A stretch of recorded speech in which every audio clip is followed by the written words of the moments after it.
Whoa! That's a good mark there, boys. I heard it. Oh, fuck, that was tough. Down I went, and I mean down I went. It couldn't possibly get any wetter. The bike was actually floating. Yeah, baby! Because they found us. They found us. Nothing a couple of guys with a rope can't cross.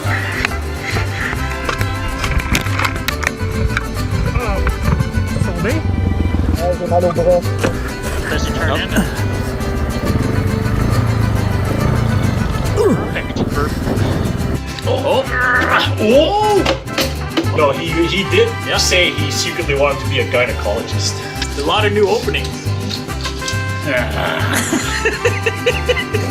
And then I stopped, and all of a sudden, bro, and I said, I hope his balls are big, but I hope they float. Hit it.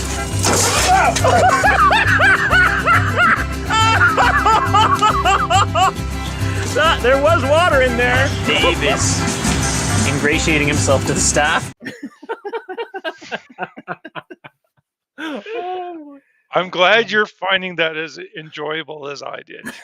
That's a great intro. That's good. yeah, very. We had a lot of fun. I don't know how you found all the good clips and 50 videos.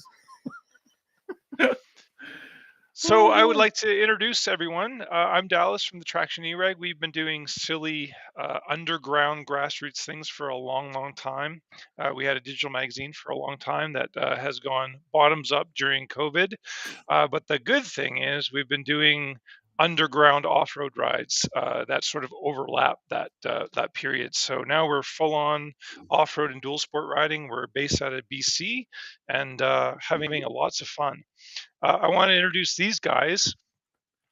We have Ivan and Riley from the Awesome Players. I'm sure some of the people that are in the audience right now know who you guys are, but if you don't, I came onto them in 2010 when they first started.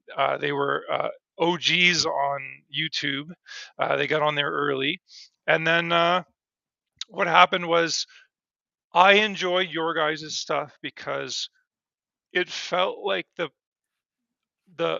awesome sauce or the purity that I value so much in off-road motorcycling, which is it's not about manufacturers, it's not about what you're on, it's about truly having adventures in the woods with a group of friends and doing it all wrong most of the time until you finally sometimes get it right.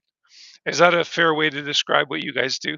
Yeah, pretty much. I think it's interesting that you say that, because when my wife watches the video, she always says, because she's not into motorcycling at all, she always says that the best part for her is she feels like she's there and has this little, secret view of what actually goes on with a bunch of guys who are into this thing, and gets this kind of, voyeuristic insight into this group of people.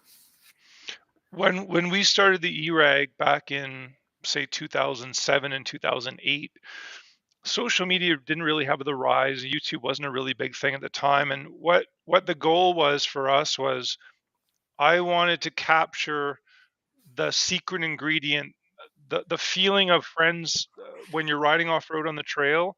And weirdly, you and your gang and my gang were all in the same area, which was like Ottawa, Quebec bordery area, similar terrain, Canadian Shield type terrain, and that's what we were trying to capture. And I feel like you guys are after the same thing, like those clips, and it's all about voyeuristically coming along on those rides with a bunch of guys that get along well and want to play with off-road motorcycles in the bush and push until the adventure goes awry. Yeah, exactly. Like we have a saying, which is bad riding makes good video.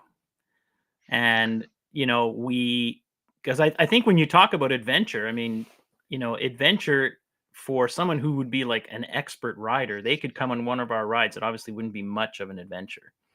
And I think for us, especially in the early days when we first started riding in 2010, and everybody had big bikes and not even, very aggressive tires, every ride where we got off pavement was an adventure. Like we would come, you know, everyone had busy lives, and we found out we all had these bikes and we weren't riding them, because every time we tried to schedule a ride, everyone had, you know, family commitments or something. There was never a day when, you know, 3 or 4 guys had nothing to do. So we forced ourselves to hit the road at like 6 in the morning so that we could get some riding in, and we would all get back. In those old videos, our saying was home by noon, so that we could at least get out and ride and get home. And that kind of forced us to use these toys we had all bought, you know, with these dreams of having these adventures. And then when we started doing it, and a lot of us had previous, you know, on-road riding experience, we would be gone for 4 hours, and we could come back and actually, you know, sit around and talk for 2 hours about the adventure that it was only a 4-hour adventure to start with, because so many things can happen. Well, if you go on a street ride for a weekend, unless you nearly get killed by somebody, you don't have much to talk about, you know? Yeah. And I'm super interested in how you guys got started, like 2010. Ivan, you can go first. What was your impression about this world, and then how did you jump in? Like, what is your background? Well, my background's a bit different. I wasn't part of the Awesome Players in 2010. I was still dreaming of owning my first motorcycle. Actually, I got my license. I was 18, just at my last semester in college, and it only happened like 20 years later that I actually got it. But I always wanted. It's not true. When I got my license, I rode a bit in Europe, but it's all on pavement and all that. And I always wanted to do a bit of off-road riding and all that. And that's what I liked. That's what I dreamt of. And that's when I said at 40, I guess your midlife crisis is that's it. I'm done. I'm going to buy my bike and get into it. And it was been watching YouTube and things like that, and happened to stumble on the Awesome Players. And I joined a bit later, but I saw that. It's like, these are just regular dudes like going out and having fun on bikes, and they're not like always watching. You can be impressed by the Graham Jarvis and Paul Tara's videos and all that, but for the regular schmoo, you know, you're it's pretty high level. So That's why I love what you guys are doing, because you are displaying the reality of what a regular schmoo, what it's like to buy a motorcycle and, you know, be super intimidated and nervous about the whole prospect of it, and you don't even know what to do. But your channel, I feel like it makes it less intimidating to try. True. And it's also even more impressive when you figure out, you see this video that you've been following, and you're saying they're somewhere, like most of the videos are, they're in the US or Europe and all that. And then you got a Hungarian guy that starts saying some French Canadian slang in the middle and says, hey, wait a minute, these guys are local. So on top of that, you know, right. That's how I got in touch with the Awesome Players. I mean, we've had, one of the highlights of starting this endeavor, because initially we were putting these videos up for our own purposes. You know, it was just fun to watch. I mean, even now it's fun for me to go back and watch this 10-12 year archive of all these things we've done.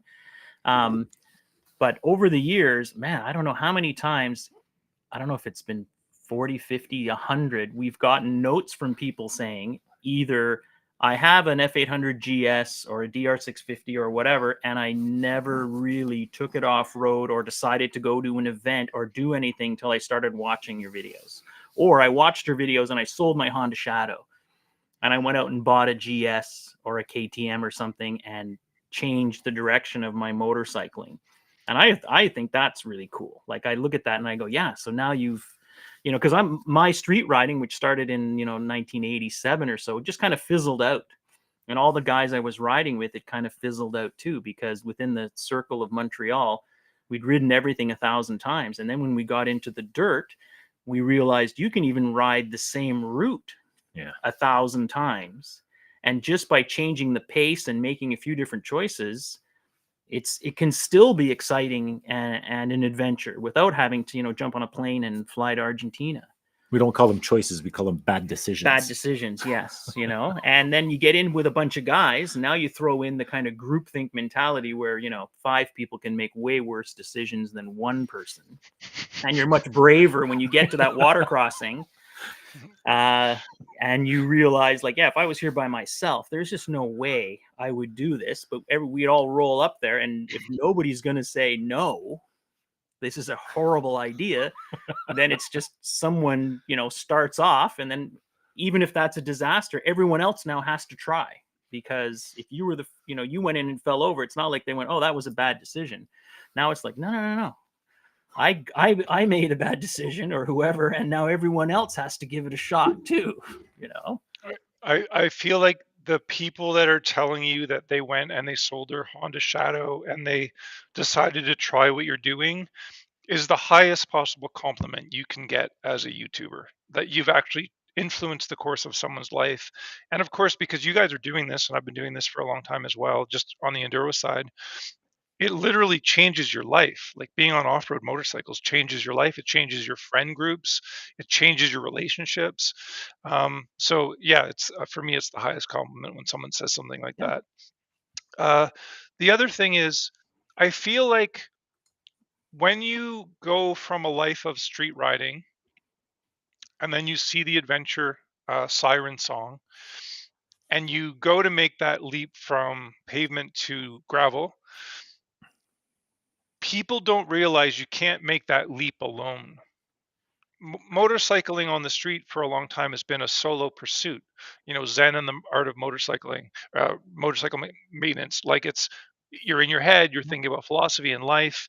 And then now that adventure is really hot, talk about the idea of that transition from like figuring out that you need a group of guys to ride adventure bikes with, because it's just not safe if you and not fun either.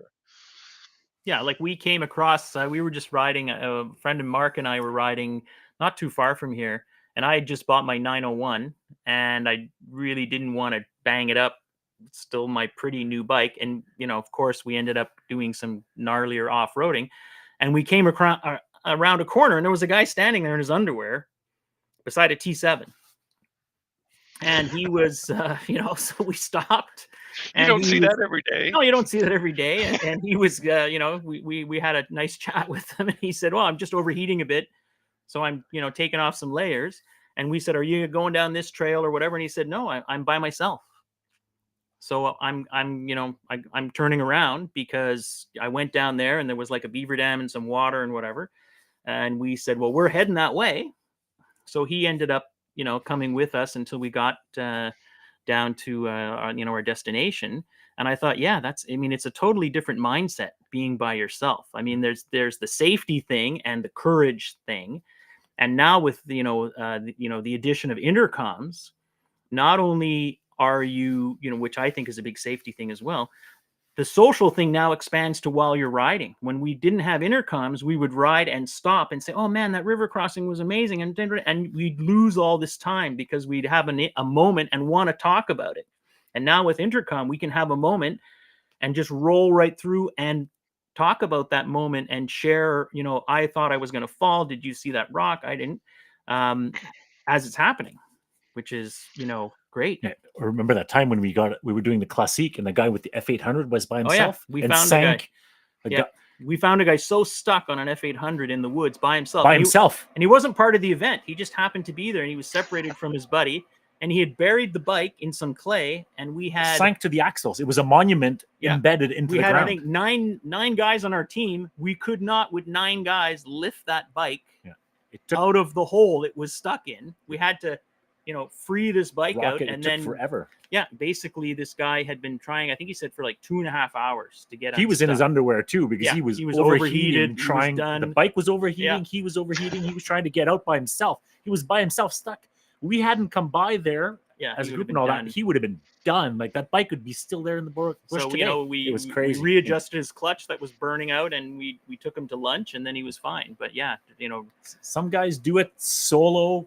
Hats off to them and all that. Like you get the pros and all that. Like Lyndon Poskett, I admire and all that. I've chatted with him and all that. It's great, but it's also you have to have a solid mind and confidence in your skills and your abilities, and to know when to. Okay, that's enough. I got to stop here. You can't make as many mistakes when you're alone. Yeah. That's for sure. That's for sure. Yeah.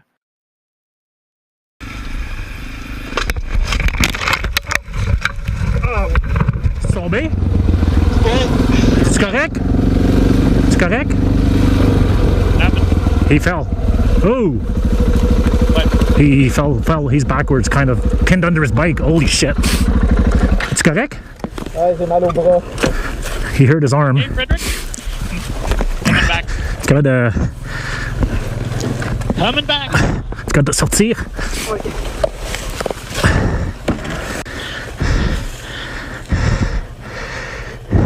Ça va? Not good. Prends une minute là. Man, je sais vraiment pas ce qui s'est passé. We were pretty sure that Frederick had broken his arm. Not the bone sticking out kind of break, but it was broken nonetheless. All right, now that we've taken our drugs, the plan is we are going to double Frederick out of here and then come back for his bike. As you turn in. Perfect. Right. We're going down. Shit. Bushwhacking now. Tunnel of love. Now I've got Ivan on the back, and we are heading back to pick up the mighty Honda CRF 250. Nice. Alrighty. Gonna get on. You are the leader of the pack. Le chef de l'équipe. Away we go. Oh yeah, no way we go. Looks like this trail wasn't quite finished with us yet. There was one big tree down here, and it was not in a spot where going around it was going to be easy. Oh, hey! Woo! Holy cow, huh? Extra large wrist. Yeah, exactly. I'm just gonna hold. Yes, that's the best way. Oh, nice. Nice. Whoa. Yeah, up until there. That's what I was saying. Fred's on his way to the hospital, Last meal. but he stopped for beer and pizza. Best day ever. Best day ever. Best day ever.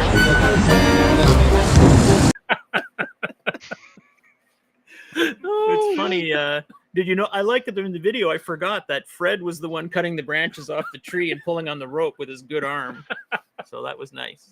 That's what I was watching. I was like, is that the guy with the broken arm and the saw? Because we were so tired by then. It was like 32 degrees. Everything was, going off the rails. And so, yeah, Fred was motivated. And he actually just jumped into the chat and was like, oh, no, they're talking about this again. So, yeah, that was a great. That was a good ride. It's funny because it was a great day. It was and a then great day. The part of the video that's missing is as we were driving home, we had the 3 bikes in the trailer.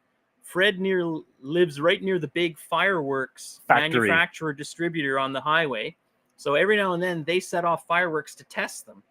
So we were driving along and these fireworks went off and it was 11 o'clock at night. We're exhausted. So we're all watching the fireworks.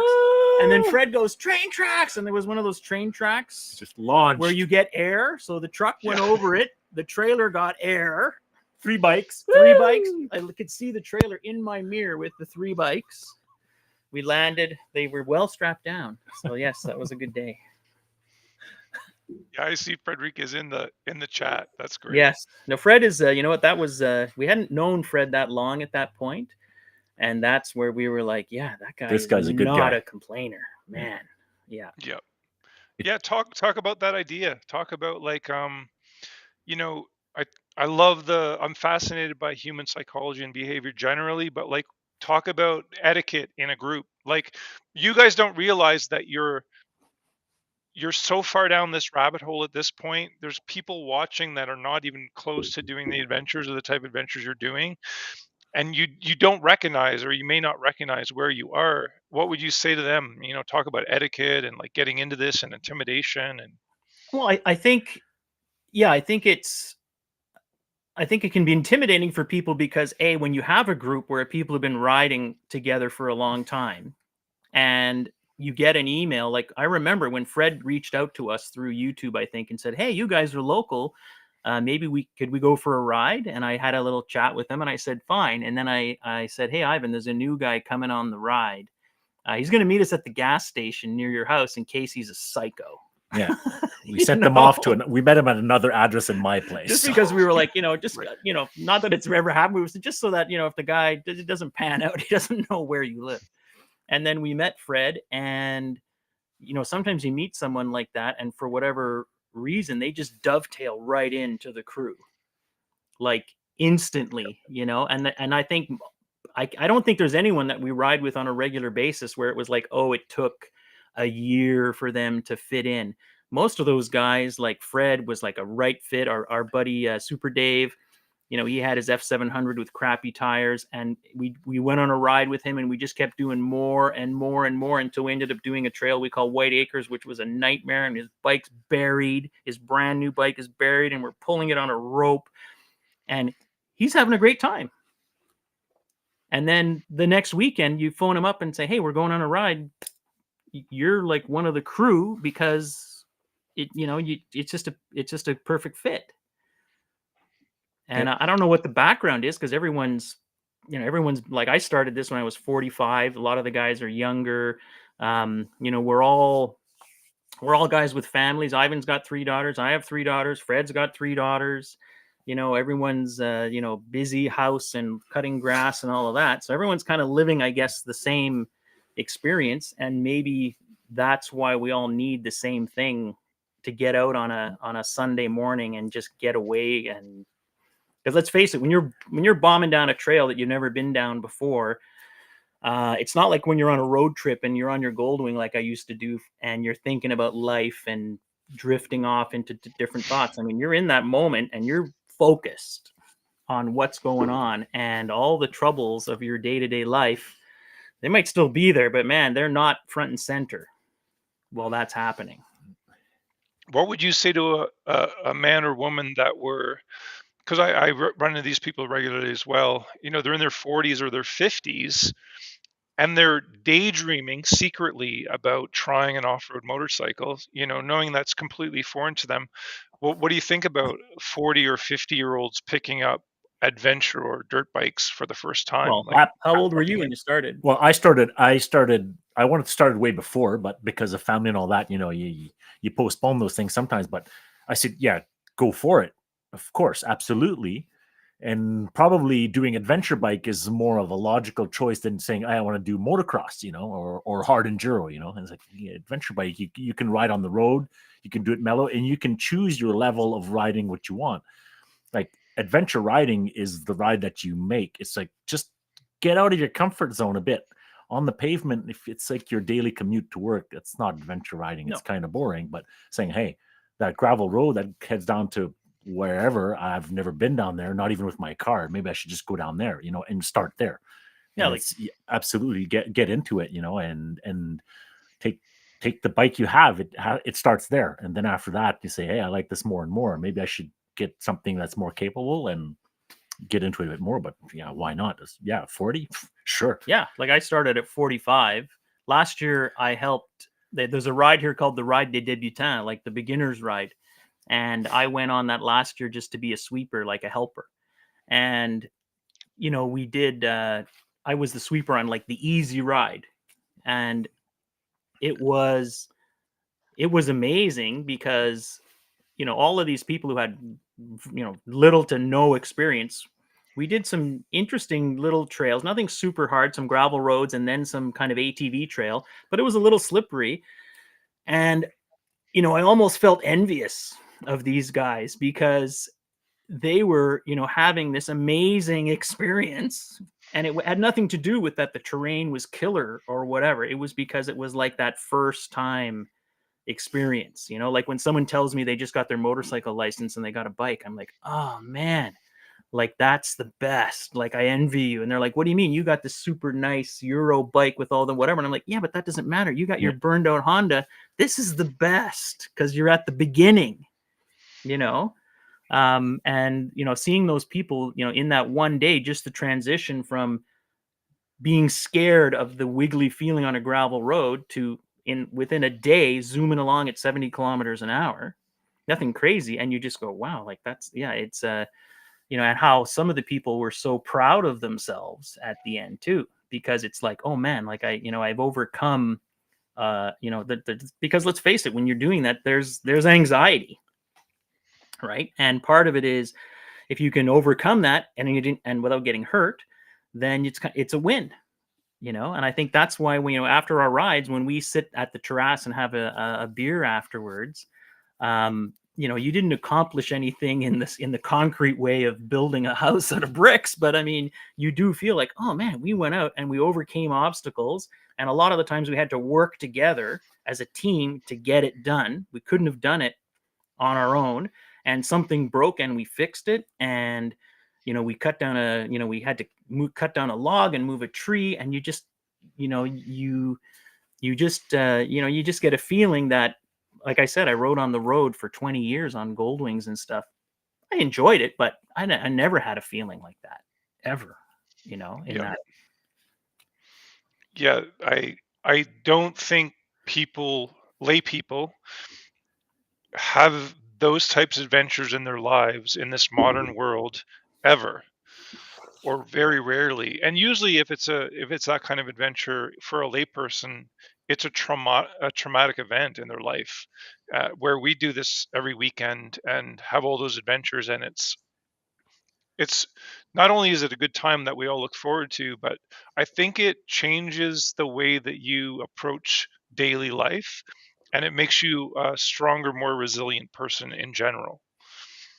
Oh, for sure. Like I think, um, I remember when I was really young, I was in the reserves, and I remember doing a lot of things there that I didn't think I could do, and also bonding with a lot of people. And some of those are still good friends now. And I find in the dual sport, adventure bike, whatever you want to call it, there's that side of it too, where you go through certain situations where you have no choice but to continue. You get to a bottom of a hill and the trail peters out, and you realize we got to get back up that hill, and we can't. So we're going to spend half a day getting all these bikes to the top of that hill, because there's no other option. Or like with Fred's broken arm, like we have to get Fred out of the woods. Like there's no option. Even if we had the satellite, in reach, we could have pushed the button, but no one's coming because you can't get an ATV in there or a Jeep or whatever. So who's coming to save us? Well, Nobody's coming. They would to have save came to us. save us, but we would have walked out in a shorter time. We would have by the waited time we there got while there, while the local fire department with their ATVs chainsawed their way in there and made a road. So we never got to the point where we felt we needed to push the button, but we had it. And then we worked together, and I can say that knowing Ivan and Fred as well as I do, there wasn't any anxiety that these are the wrong guys to be in this situation with. Right. Like it was like, if I need to, if I'm going to be with some guys and something's gone off the rails and we need to get it done, well, these are the guys you want to be with. That's one of the key things when you it's important to have a good group of friends that you're going to ride with and all that. And the key is knowing after a while, everybody knows their limits and what they like and what they don't. And then when you do these rides, when you're riding, you're always going into terrain saying where everybody's going to be comfortable, even if a situation like what happened to Fred happens. If we like the first ride we did with Fred and all that, for sure, we were not going into what we did there in Papineau-la-Belle where he broke his arm. It's you have to take that into consideration. Yeah. So it's the group of friend is adventure riding, especially it's a lot more fun with friends, and it's a savior too.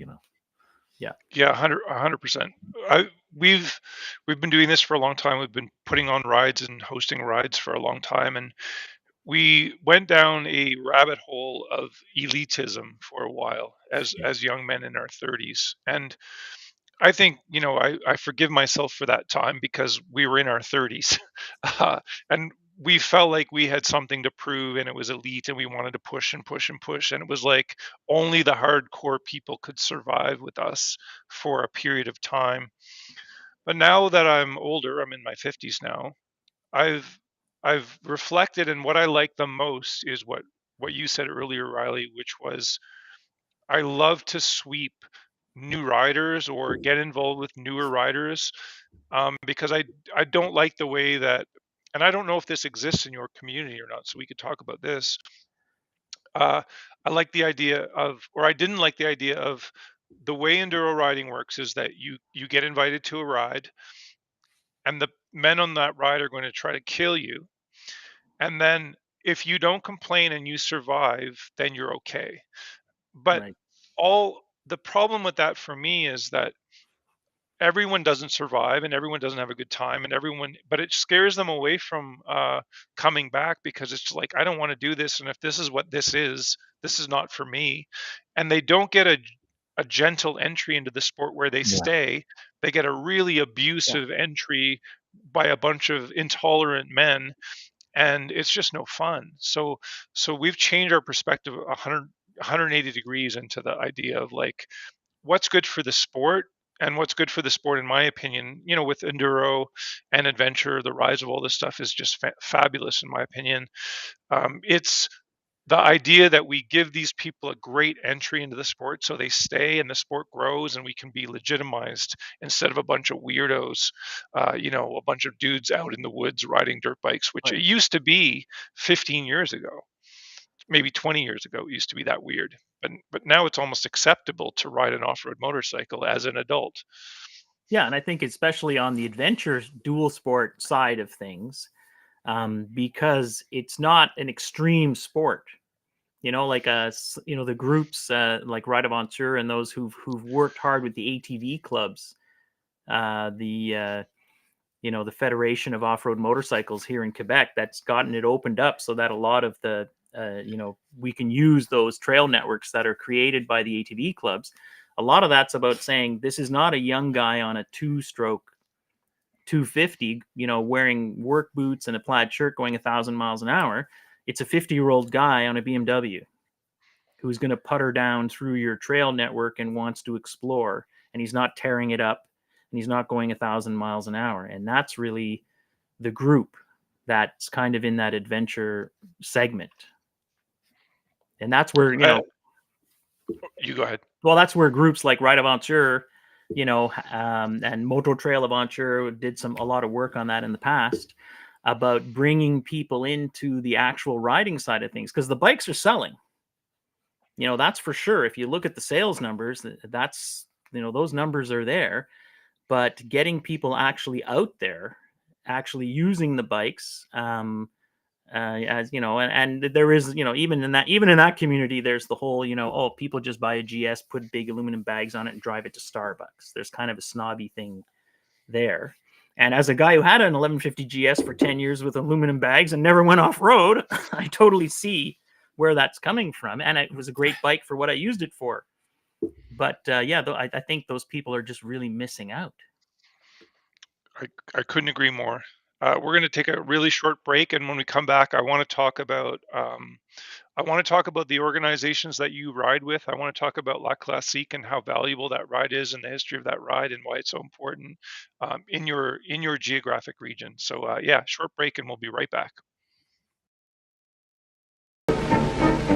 What the hell is an eRag?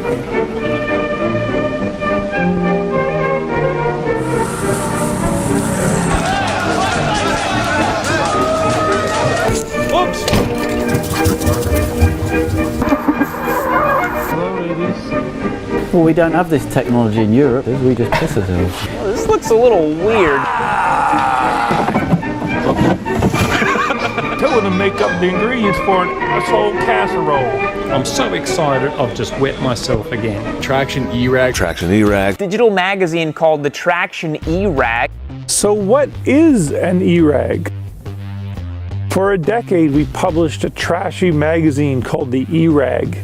E for electronic and rag, because that's what you call a trashy, waste of time magazine. We filmed Graham Jarvis and Colton Haker together with our pals, Larry and Paul, two inspirational riders in their 70s. We put on rides, lots of rides. I'm here in beautiful British Columbia for Grisbait, a week-long dirt bike riding extravaganza that I might just survive. Oh my God! Wow! Grisbait, Big Rock Candy Mountain, Recon Run, Zero to Hero, Woods Runners, Parch Canucks, and that's just to name a few. We continue to host our shenanigans for one reason. We're proud of Canada and want to show you this country, our version of this country, which is rural, sincere, real. We've applied our experience in university-level sports education to dirt bike skills. We break down skills into separate components. Each skill builds on the next. We're really proud of the curriculum we've refined over a decade of teaching.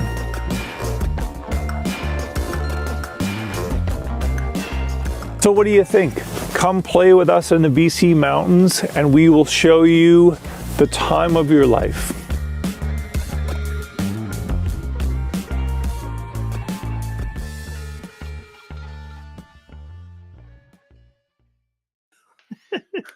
We're back. Gents, in the background, Anthony was poking me and saying, I need to say what I'm about to say, which is a man that was going to attend our ride on May 6th has had a bad outcome with his penis reduction surgery. Came up short. Yeah. Bad outcome. It's like you mentioned, like you mentioned earlier, Riley, it could have been the second time he's had a bad outcome. Anyway, this gentleman cannot come to the ride, this ride that you're seeing on the screen right now, and we need one more man to come along. The ride is simple. It's incredibly inexpensive. There's only 6 gentlemen come along. It's a dual sport ride, and what we're doing is we are sending adventurous gentlemen out on dual sport bikes, and they have no idea where they're going. And we've come up with these tracks with the local dual sport mafia here, and they're going to test these tracks for us. So small group, we're going to put them in groups of 3, and this gentleman did not do well with the surgery. I don't know why he had to get reduction surgery so close to the ride. I guess he was worried about the seat comfort. I don't know. Yeah. So anyway, if anyone out there is interested in coming along on this ride, yeah, my surgery went well. yeah, I'm glad you shared the details earlier. So we're looking for a victim. If you are interested in coming along, it's on May 6th. I know it's super short notice, but we are trying to give this gentleman back his deposit, and we need another victim. So if anyone wants to come along, email us. Anyway, back to there it is. Back to let's talk about La Classique. So I've known about this ride for a long time, but you guys are way more intimately involved in this. So just give me a very short history background on where this ride came from, and what valuable purpose it serves in the adventure riding community. La Classique is started, I don't know what edition we're at now. 15 almost? 15, 16 years. Originally it used to be called La Ride à Touche in our very good Franglish from Quebec. So it's Touche was the nickname of one of the founder of Ride Aventure. Ride Aventure being the Quebec adventure bike community. And every spring he'd put out a ride for a couple guys, put it on, but back in the day we had forums and all that, and said, hey, I'm putting my ride together. Let's go for a ride, start here and there one day, thing like that. And it became every spring this event until the 6th or 7th edition. And then it became really what they called La Classique, because more and more people got word of it and got on board and wanted to ride. So then you had to start having groups and asking for people who wanted to lead a group. So it all supplied the tracks. You needed a leader, a sweep, and that's how it started off. And now it's a Marc Chartrand who took over Ride Aventure, and it's a huge. They call it a Moto Fest this year. It's the Moto Festival. It's the season opener. Yeah. For me, it's it's not as much the ride now, it's the social part of it, the gathering of so many people on adventure bikes of different sizes, of backgrounds, of age and all that. Just want to get together and start off the season saying, let's go ride bikes in the bush. And it's how I got to connect with the awesome players. Like I joined, it was actually in 2014 when I got paired up with the guys on from the awesome players and all that. And it's how I also got to know people in the community, because I bought my bike and I was by myself, Yeah, no, it's become the early rides. You showed up and you rode, and then you went home, and they had a dinner, And now that it's a multi-day event and you camp on site, it's taken on this whole other flavor. So now like last year I rolled in on Friday at 1 o'clock in the afternoon and I left Monday morning at 9 or 10 in the morning. And we rode one day. So then on the Sunday, we had a great ride on the Saturday. On the Sunday, there was demo rides and all the manufacturers were there. I took a Harley out for a spin, a Husqvarna, a bunch of bikes. There was a big kind of party with a band on Saturday night. And then while you're camping, people are just wandering over because they see your flag or your sticker and everybody's chatting. So it becomes this massive social event. And it also becomes this, so you have the kind of old salts who've been to 10 of them, I think in my case, I can't remember. And then you have this influx of new people. So even the way it's organized in teams of 10, you as a team leader are allowed to bring 4 of your friends. And then those 5 other slots are open to newcomers.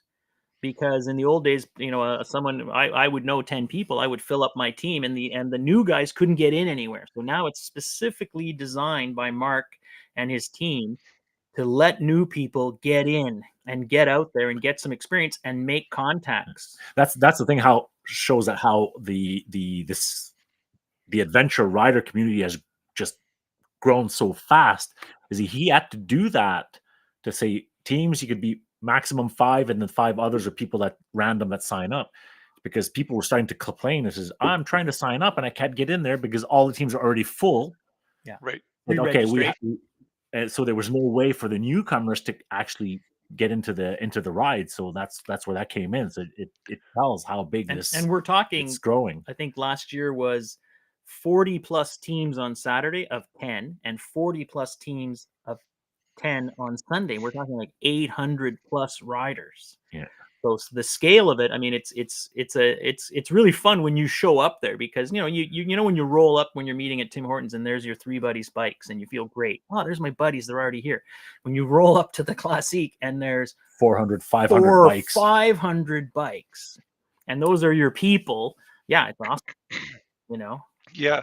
A lot of people watching may not understand Canada, and they certainly wouldn't understand French-English relations in Canada.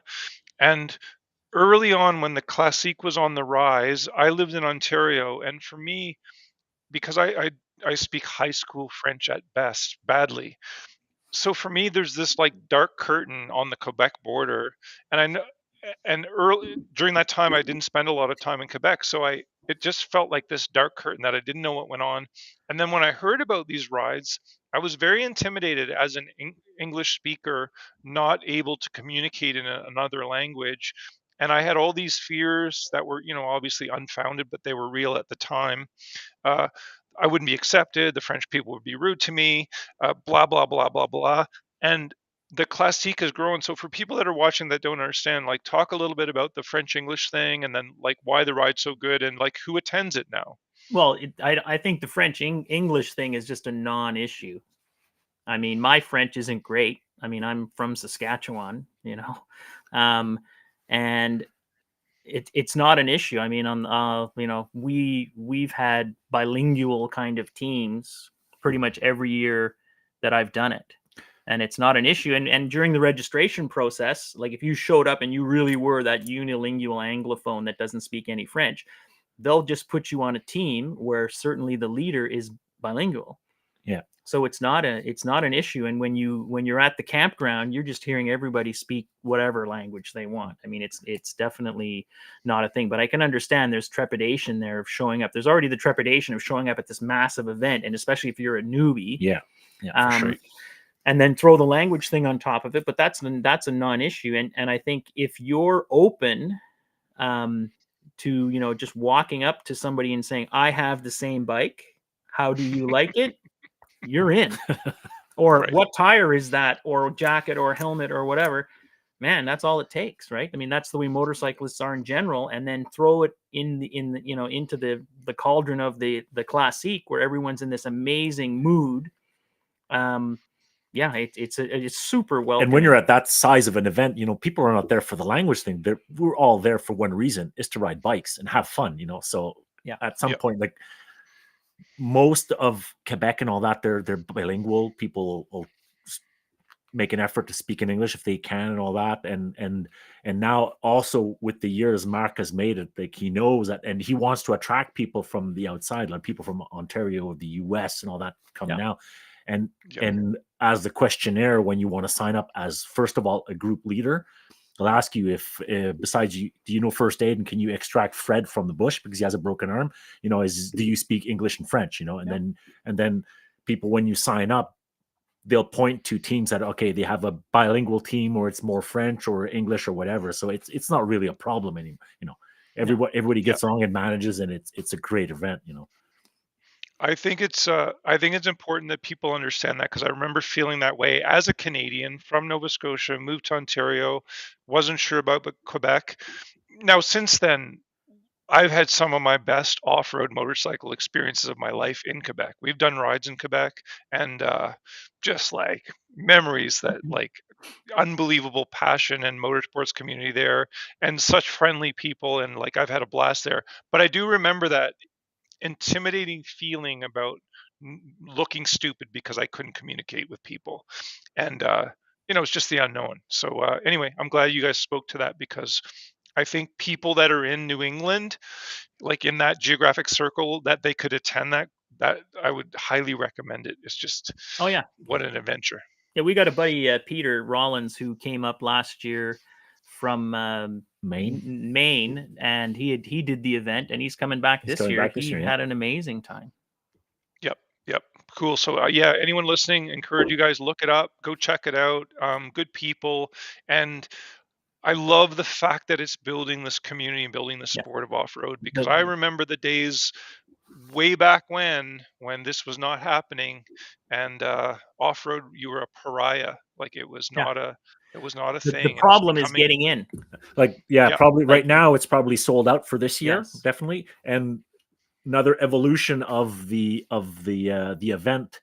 We're back to our original location, which, for the past few years, which is in Lachute, and Mark has capped the event to what we call the intrepid level of riding. So there's levels for every rider. So it would go from what was panoramic, which you can ride mostly pavement and 2 up, and it's very nice gravel roads and otherwise paved country roads. So it's a very touristy ride.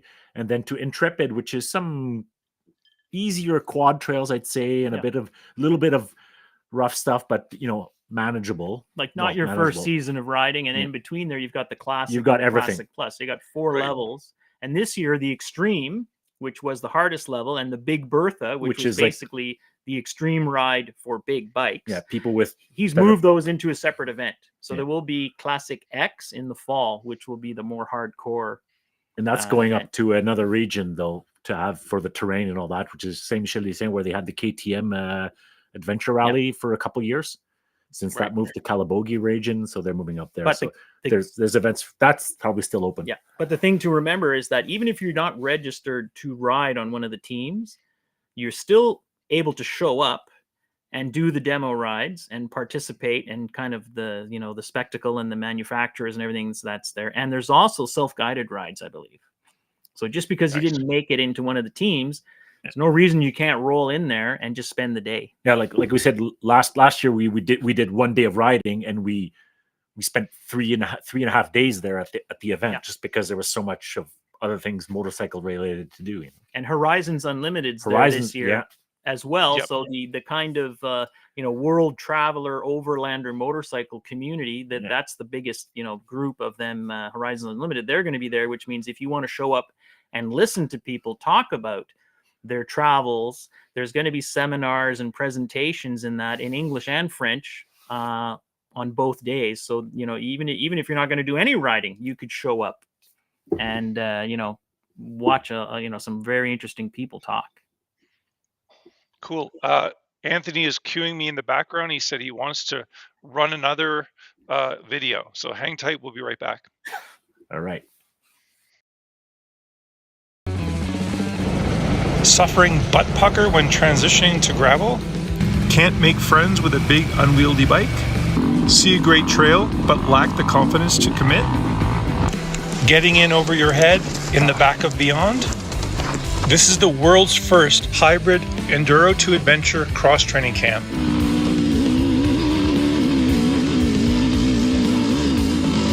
At that point, all of my mental bandwidth goes to my front brake and my front brake lever. Improve your adventure and dual sport skills by learning the basic techniques on our lightweight 250cc machines.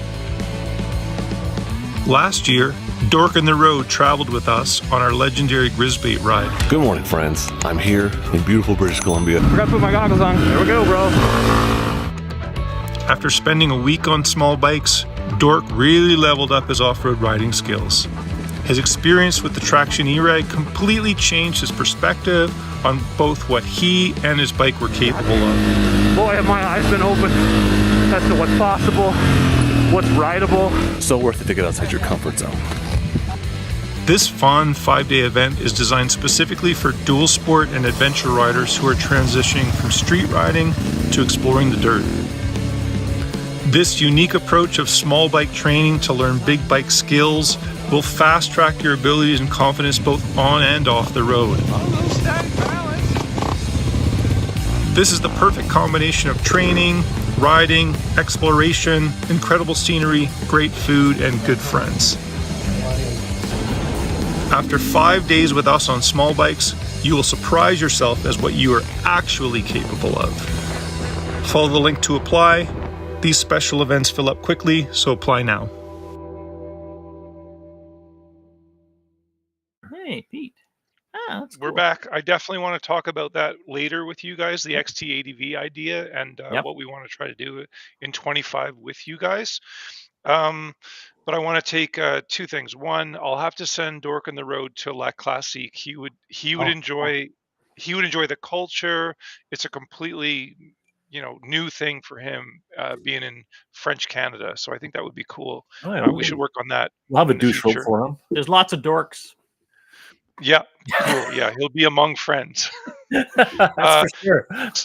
Second thing, I want to take a wrong turn, or it could very well be a wrong turn. Let's talk about Ural. How do you even say that? Ural.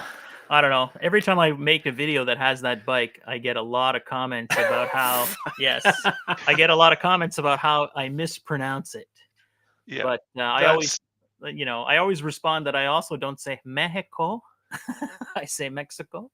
So yeah, I mean, my Ural story started because in 2008, I wanted to buy a smaller, like, adventure style bike. So I went down to my local BMW dealer and I put down the money on a F800 GS.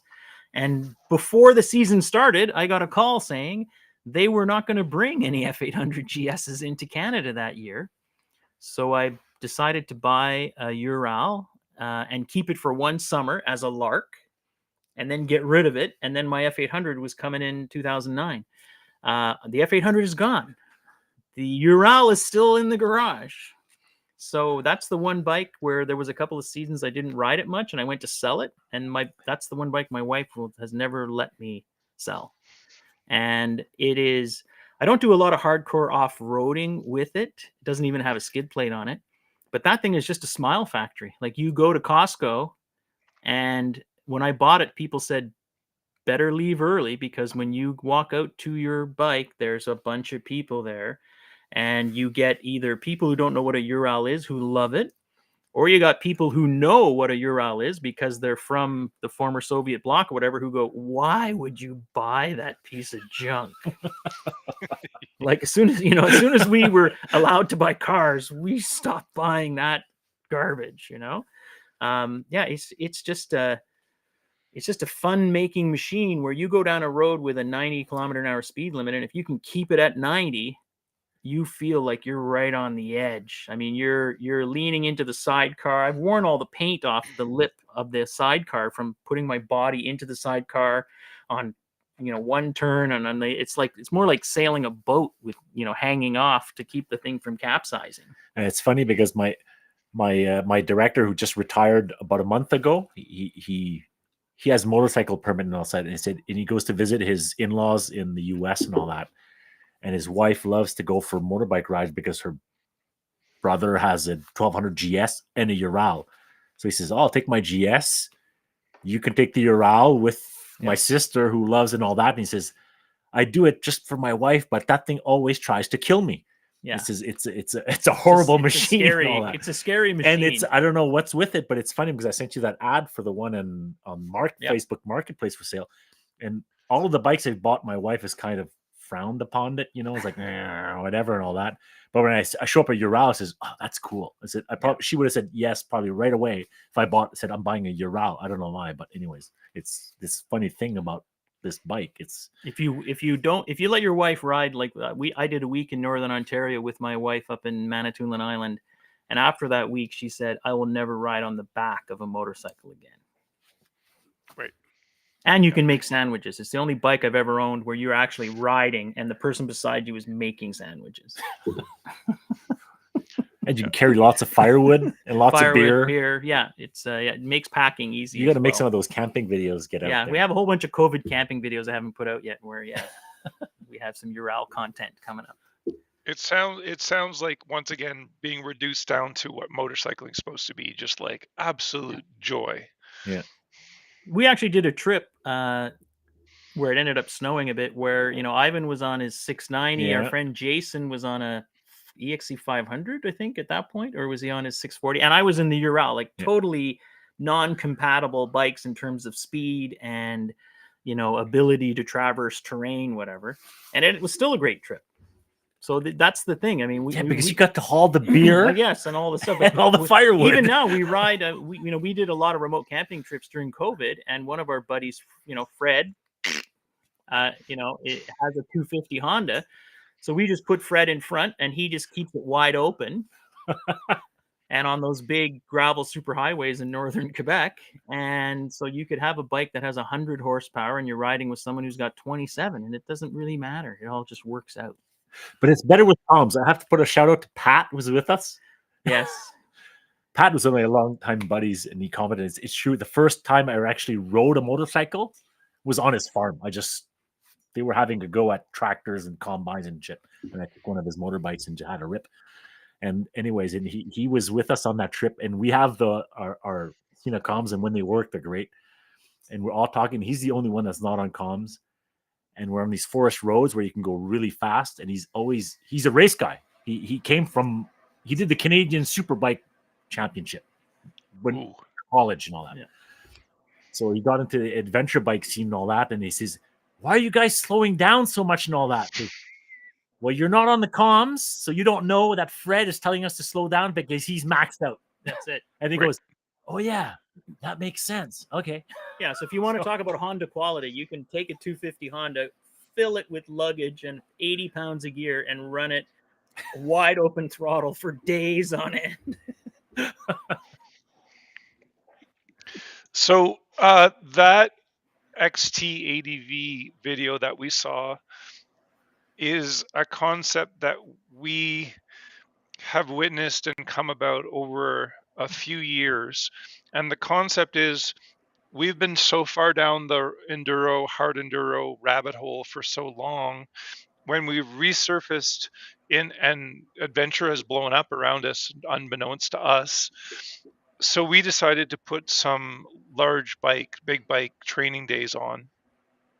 And the very first one we put on, from the meet point to where we do the training, we've got a training facility here.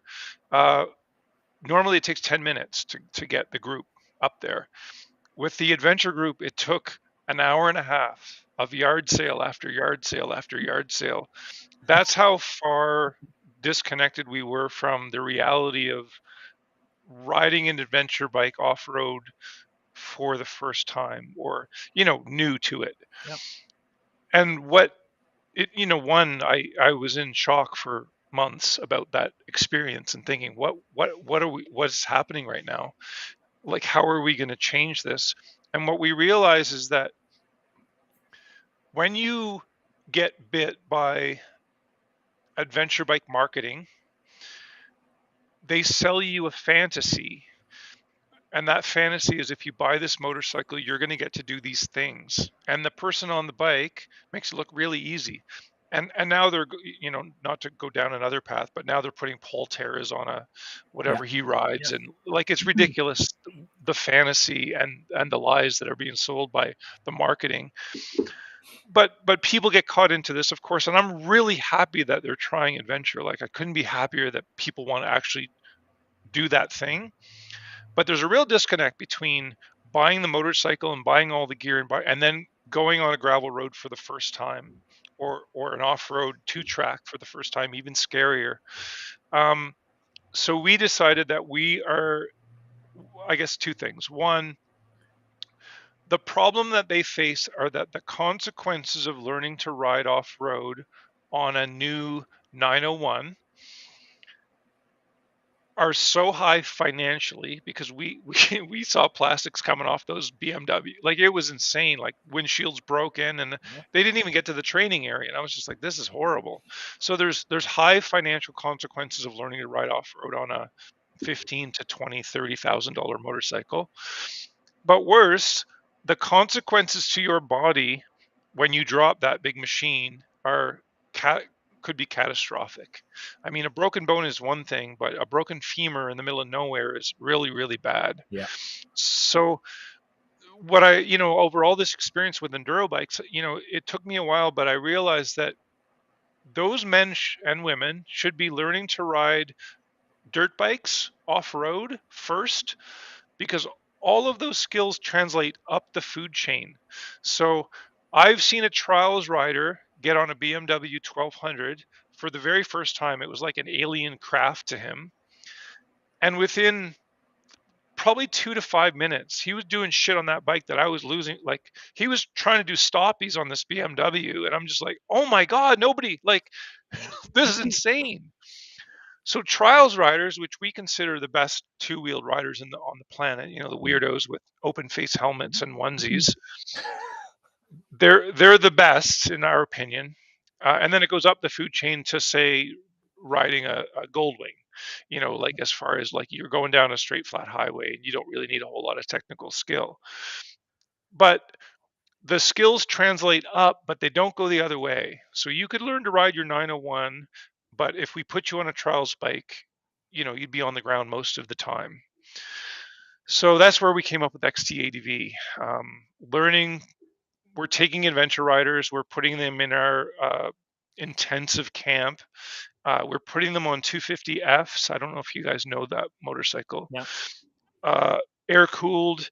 If we were doing analogies to dogs, the F would be a Labrador Retriever. Yeah. It's a great family dog. It's probably not going to bite anybody, and it's not going to hurt you. It's fun and friendly. So I wanted to get your opinion in this. You live in the community that are coming to us for training, and I wanted to get your opinion on training on smaller dirt bikes to become better adventure riders. Any thoughts? Well, certainly training period. Like, if you even take it one step farther, just the idea of, trying to teach yourself how to ski or anything else, the training thing, just, you save so much time and you avoid creating all these bad habits that make even future training more difficult, I think. And if you look at our experience, where we started on big bikes, 1150 GSs and F800s and that size of bike, it took a long time to kind of get just basic skills, because, as you were saying, the consequences to the machine can be dire. And this is, it's a transitioning from street, dropping a bike is a big deal. It takes a long time to figure out that you can drop the bike and it's not going to break, and that changes the way you ride a lot. Because if you're riding in with the idea of protecting the machine, oh, that's no good. Like, I got my new 901, and I was kind of thinking that was going to be my street bikes. It's not working out that way. And I got to a ditch crossing the other day, and because I was more focused on not wanting to scratch my new bike, I literally was paralyzed, and I stopped, and I got off the bike, and I walked it through the ditch, standing beside it, and got back on and rode off. And I said, that was so weird. I haven't done that in years, just because I was focused on protecting the machine. as opposed to just knowing what it could do. And I think the small bike thing, yeah, it makes total sense. If you look at Fred, whose first bike in the kind of off-road space was a CRF 250, Still is. still is. You know, learning to ride on that bike as opposed to an 1150 GS, you just see the progression. It just happens at such a quicker pace, because you're just not fighting this massive amount of weight. And that's it. You have to be able in a position where you can learn, and then that you learn and that you are riding the bike. It's not the bike that's driving you, because if you can't control the bike, there's no point. And then there's the point that probably the bigger the bike, the more it costs.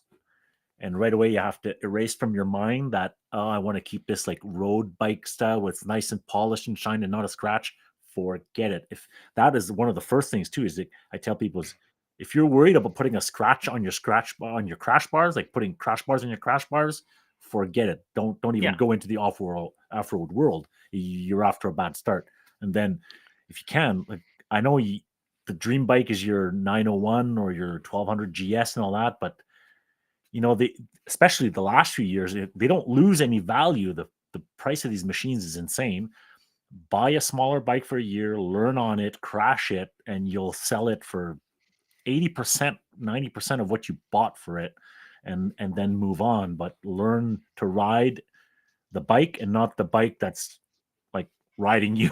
And if you look at the bikes we have now, I started with an 1150, which I just never even dreamed I could take off road. So I didn't. I got the F800, which seemed like a small bike compared to the 1150.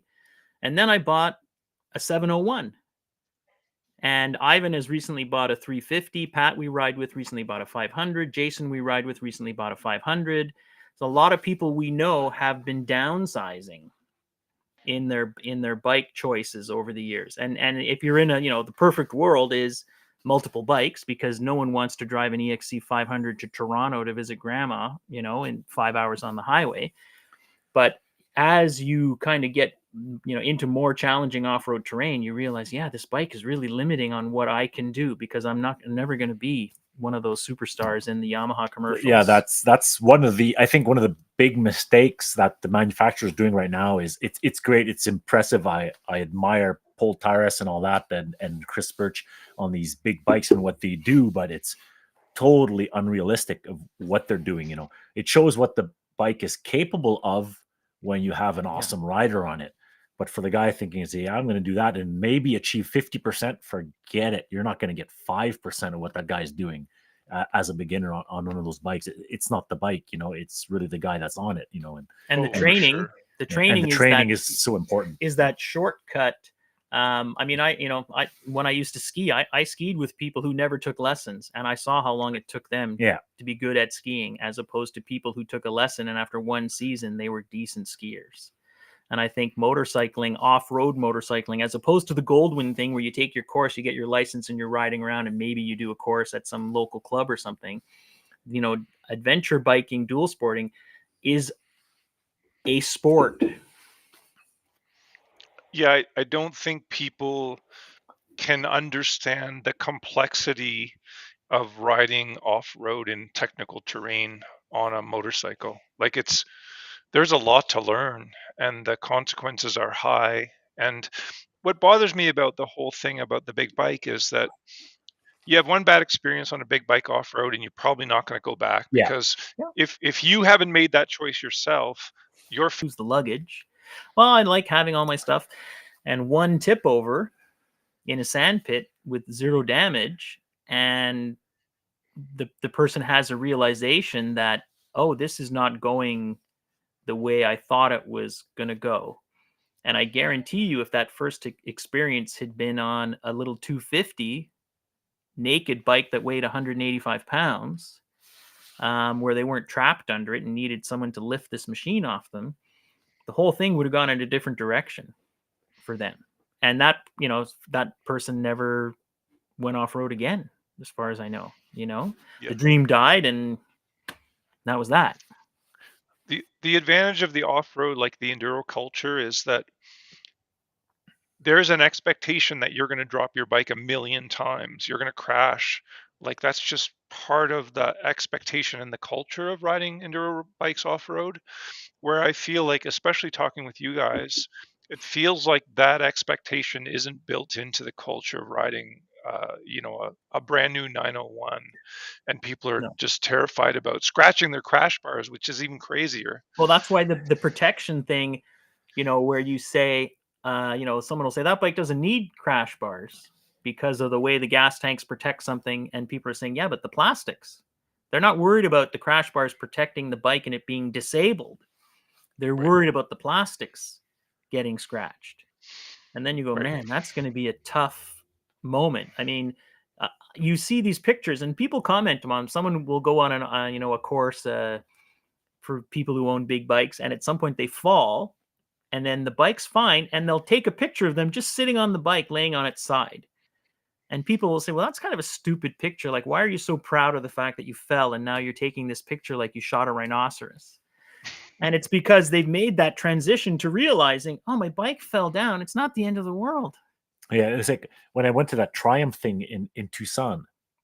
It was, we were launching the Tiger 900, the new one, and there was a whole bunch of the Rocket 3 and all that. And we pulled into a gas station to refill the bikes at the end of the day. And one of the girls was on a, tiny little lady was on a Rocket 3 and, stopped and tipped it over. I was like, oh, fuck, that's awesome, And right away, you see the mentality. It was like the big panic here is like, I dropped my bike, and it was like, this is like so bad and evil and wrong. And I was like, that's awesome. I was like, wait, I gotta take a picture. Like, hey. And it's always funny that people think the faster I pick up the bike, the less severe the fall was. Yeah, exactly. It's like she was hustling to get help lift it up. She's like, hey, you can stay there for another 10 minutes. Who cares? It's not going to go any further down to the ground. Plus, it's not your bike. And it's not your bike. It's a press. In our world, we call that reaction the Olympic snatch and grab. Yeah, like they don't want anyone to see them, so they're like, yeah, exactly, struggling to get the bike up as fast as possible. Well, one thing with the big bikes is, we all learned pretty quick that just wait for someone else to come along, because when you're, I'm going to be 60 years old next year. My pride is much more durable than my spine at this point in my life. Yeah. So I have no. And I feel like, and you guys have gone through all the mental hurdles of dropping your bike, crashing your bike, tipping it over. You see your bike in the swamp, like it's floating. Like you've overcome that mental hurdle of just not caring about the machine anymore and caring more about the adventure with your comrades than the machine. And you're right. You can't progress in off-road if you're not going to accept that your motorcycle is going to get beat up and damaged. And you also figure out, of all the bikes we've had, so 1150 GS's, F700, F800, the 690s, the 701s, the Africa Twins, T7s, things have broken, foot pegs have been snapped off, lots of bikes have been dunked underwater. Every one of those machines was restarted and got us home. And every one of those machines at some point was repaired and sold to someone who kept using it. Like, we never, I guess if you endoed a big bike 7 times end over end, it's the end. But you also at some point figured out, holy crap, these machines are incredibly rugged. If you let away that thinking of, I don't want to have a scratch on it, and saying, okay, screw the scratches, who cares? It's going to scratched and dinged and dented and whatever. Yeah. Yeah, these freaking bikes are solid. Like, it's unbelievable. And for me, like my 701, like we did. I know we went follow VR. Oh, did you come to follow VR last year with Pat, my buddy Pat? Once again, he was there like 3 days in advance. I showed up at the start of the event, and he has 500 had a. It looked like that funny guy that I can't remember what the name from the. Anyways, he had no front fender, no rear fender. It was chopped off. The plastic was snapped off because it was freezing cold and all that. And that thing kept on running. He had cracked a hole in the engine case and all that, and rode the whole weekend, no problems and all that. Went back home, had a great fun of time, And it's like, end with the bike over and over and over all weekend. Yeah. And it always ran, always started, keep on going. But ugly as hell at the end, you know. Yeah, and you're gonna learn something about mechanics at some point. Oh yeah, that you have no choice. Yep. I just I think that adventure is about failure, lots of it, and what you learn through failure is so valuable, not only on the bike but with your life. More the coffee. It's not, and it's not coffee. That's Lug Tread from Van Cleek Hill. Yeah, people don't realize how resilient the motorcycles are and how tough they are. They're actually meant to do a lot of this stuff, and you can take them apart in the field and get them running, and they're going to take you home. And that's where all the adventure is. You know, those horrible days where it's uncertain and something breaks down and it's dark and the bugs are out, and they're going to tell those stories for the rest of their lives. Oh, yeah, exactly. Exactly. Yes, that was a brand new Ural that fellow had just bought. And, on his first ride, basically off-road, he flooded it out. We pulled the spark plugs. We pumped the water out. And at the end of the day, we all sat around and he just had a huge smile on his face. Yep. That's what it's all about. But there was a moment of panic. I could imagine. And then when he looked around, it was funny because I think his words were something to the effect of like, nobody else seems worried about this. So I basically kind of feel okay. Because you guys are giving off the vibe like, yeah, we're just gonna solve it and keep going. Yep. Yeah, that was a fun day. I think that's the value of your group and the YouTube channel, and the fact that you're normal people, normal weirdos who are out there riding off-road motorcycles, and you're having a great time. And sure, you guys have bad things happen, but nothing truly bad ever happens. It always turns out to be okay. And that's why I want more people riding off-road motorcycles, as many as we can get, because it's going to make for a better humanity. Oh yeah, no, for That's sure. for sure. Yeah, I think I don't know. It's we usually end up at a terrace that's a kind of a Harley hangout, and it's always I always find it funny because we'll pull up there on a Sunday. And there's just this sea of chrome and all these mufflerless motorcycles all beautifully parked. And then we roll up there and we're just covered in crap. And the bikes are filthy. And we walk in there and someone will take off a boot, as you saw in the video, and pour muck out of it. And I want, they're looking at us thinking like, what the hell happened to these guys? Like, where were they and what did they do? And then, and the flip side of that is I don't even really think that about those guys. I'm not thinking, man, I wonder what adventure those guys had today. Right. Exactly. Well, boys, thanks so much for being on the show. I've been wanting to interview you guys for a long time because I've always been so, I guess, proud about the way that you guys are just putting it out there, warts and all, failure and all, and it's not this polished BS coming out of manufacturers. Like you guys are showing it the way it should be, and the way I hope people experience it. And anyway, maybe next year we can do something together. You guys can come out to BC. Maybe Riley, I'll see you next month. Yeah, I should be out there. Cool, man. All right. Well, thanks, boys. Where can they find you? There. Oh, yeah. Anthony's got it up there. And you can find us. Best way to get a hold of us or see our madness is join up for our newsletter, because our newsletter is unfiltered. And all you got to do is put your email in, and we announce all the stuff that we do underground, and it typically all sells out through our email list. And we're definitely keep our heads below the radar if we can. It's so much more fun. Nice. Well, thanks for having us. Thanks a lot. That's great. Yeah, gentlemen, it was awesome. Thank you so much. And we will talk soon, and maybe we can do more in the future. I'd hope so. I'd like that. Yep.